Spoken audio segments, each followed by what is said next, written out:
Thank you, So Hillary. let's go right ahead. So the course is newly revised. It's launching for quarter students on February 26th, so coming up in a couple weeks, and then for semester students on May 7th. So if you're a semester student, you'll just need to wait a little bit longer to take the course. It's designed with the understanding that reading graduate level text is difficult, right? They're often complex, there's unfamiliar terminology, they're not written in a user-friendly manner sometimes. So sometimes the you not understanding what you're reading is not your own fault. It's the way the information is presented to you by the author. So the course really uses that as its guiding principle. So it's 4 weeks long, and over the span of those 4 weeks, students will read and dissect two research articles. So in graduate work, you'll primarily be reading primary research articles, especially if you're writing a master's or a doctoral capstone at the end of your program. So we really wanted to focus on that in this course. And the reading activities are based on the levels of learning. So we start with the basic level of understanding, and then we go forward from there and we head into analysis, comparison, and evaluation of what you're reading.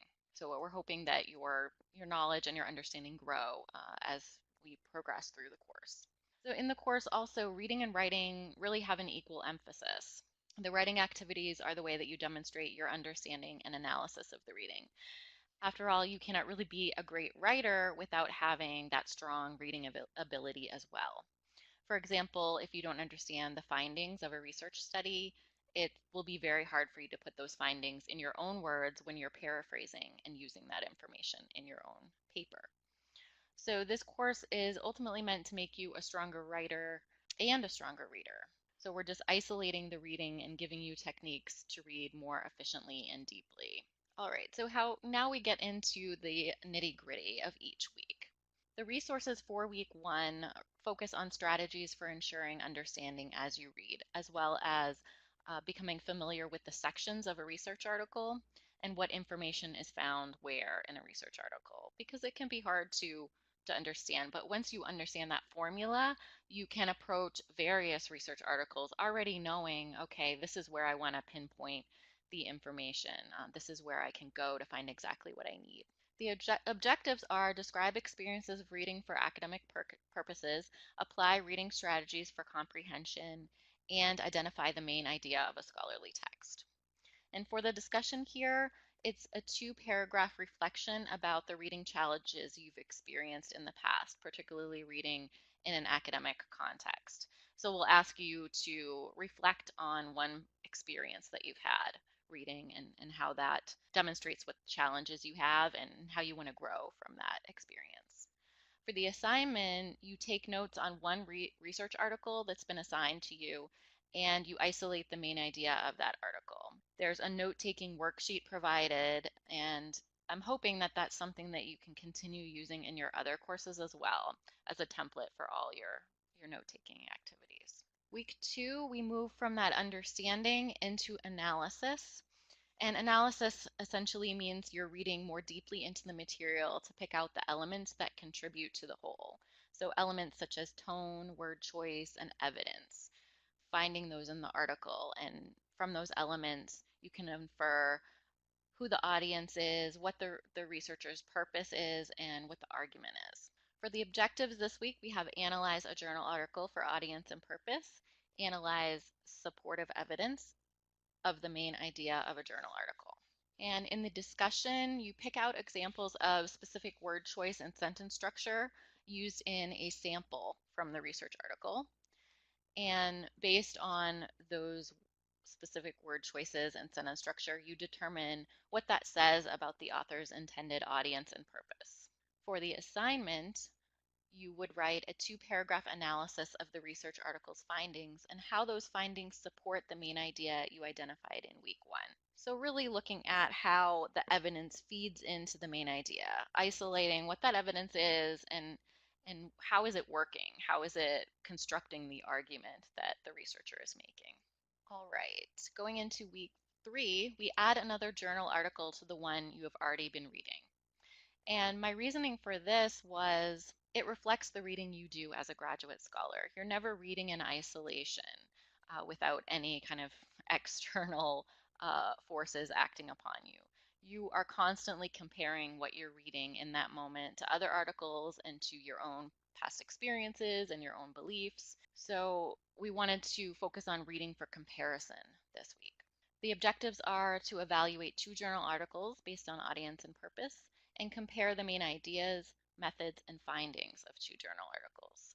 For the discussion, you compare the two research articles' abstracts to choose the most appropriate one for your purposes, and there's kind of an imagined scenario where you are an educator and you need to use an article in your class. And so you want to pick the most appropriate one for that class. And that's just 1 to 2 paragraphs. For the assignment, you write a 3-paragraph comparison of the two research articles, comparing the main ideas, the methodology, so in other words, how the study was conducted, and then the findings. And I do want to add that these research articles are on a similar topic, so it's natural to be comparing them. I'm not taking two variable topics and having you compare and contrast. All right, week 4. The highest form of critical reading is evaluative reading. So reading to make some sort of judgment about the strengths and credibility of the article and its value to your field. You need to do this every time you read to determine whether to trust the information and whether the information will be useful to you as a scholar. The objectives for this week are evaluate scholarly texts for strength and credibility of the argument and evaluate the usefulness of critical reading strategies. And you'll do this through wrap-up activities, wrapping up the course as a whole. Many strategies for reading have been introduced throughout the course, and so in the discussion, you submit a 2-paragraph post reflecting on which of those reading strategies have been most helpful to you. For the assignment, you evaluate the two journal articles for really which one provides a stronger argument. It's a 2-page paper looking closely at potential bias in the articles, how the study was conducted, and whether the researchers' conclusions logically connect to the findings. Okay, that concludes our week by week rundown. So if you have any questions related to these weeks, go ahead and put them in the chat box and I can certainly address those. In terms of the grading, this is on a pass-fail or what we call satisfactory, unsatisfactory basis. And to earn a satisfactory grade, students need an 80% or better. And how to register, you would contact your academic advisor. The course is $195, as are all our courses in CAEX, or Center for Academic Excellence. And I do want to also add that the course is worth 1.5 credits for quarter students and 1 credit for semester students. Thanks for that question, Gary. The course is entirely voluntary, so it would be considered an elective and you would take it alongside your program courses. And so that's why you might have noticed as I was going through the week by week overview that the activities that you have to do are rather minimal. So only like a couple paragraphs for discussion, a couple paragraphs for the assignment. And that's because you're going to be taking, a rigorous course alongside this one. And yes, it's offered throughout the year. I think we have 8 or so term starts. So if you miss it this next time around, you can certainly elect to take it later on. Jill, thank you for that question. Yeah, so not having time to read. So what this does is each week there's a different strategy for approaching the article, and I think you'll find in those strategies, when you approach a research article with one of those strategies in mind, it's easier to read it, and so you don't have to reread as much. That is the goal ultimately of this course, is not having to reread as much. Gurma, thank you for that question. Is it a skill to develop critical appraisal of research? Yes. This is probably one of the ultimate skills that you'll develop throughout your Walden program.